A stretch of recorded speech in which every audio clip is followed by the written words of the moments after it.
Hi, I'm Michaela Henshaw and I'm a 1080 coach, and today I'm going to give you a few top tips on resilience for job seeking. So firstly, I just wanted to address the word of resilience because I find that a lot of people get quite frightened by that word or a bit nervous by the word. But put very simply, to me, resilience means performing at your best. Now, we can all perform at our best, but very often there's a toll that we take from that. So by being at your most resilient, you are performing at your best without impacting either your physical, mental or emotional well-being. And the good news is that the myth of you are or you aren't a resilient person is absolutely that. It is a myth. So you can absolutely be in control of your resilience levels, and you can absolutely change your resilience levels and choose to do what you want with your resilience. And the key to all of that is to maximize your energy levels. So energy is what we call a proxy for resilience. The higher your energy levels, the higher your resilience levels. So first top tip when job seeking is let your previous role go.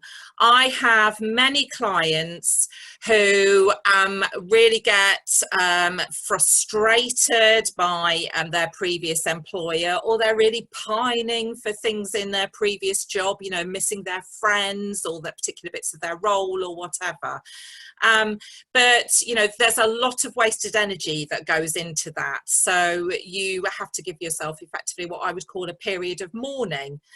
Set yourself a time period, you know, mourn away for your previous role, and then make a conscious choice, a conscious effort to move on. You need to put your energies into the future in a positive way rather than worrying about the past.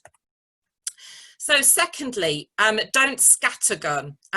So job seeking is all about adopting a targeted approach. Looking for a job is very energy sapping. You have to adjust your CV for each role. You have to really do your due diligence around each company and people in it and the role. And you also have to do all of your interview prep. That takes a lot of energy. And if you're scattergunning and going for every role that you find or you see or you hear about, then you know that takes far too much energy. You need to focus that energy onto the roles and the companies, the organizations that really matter to you, because that will then shine through.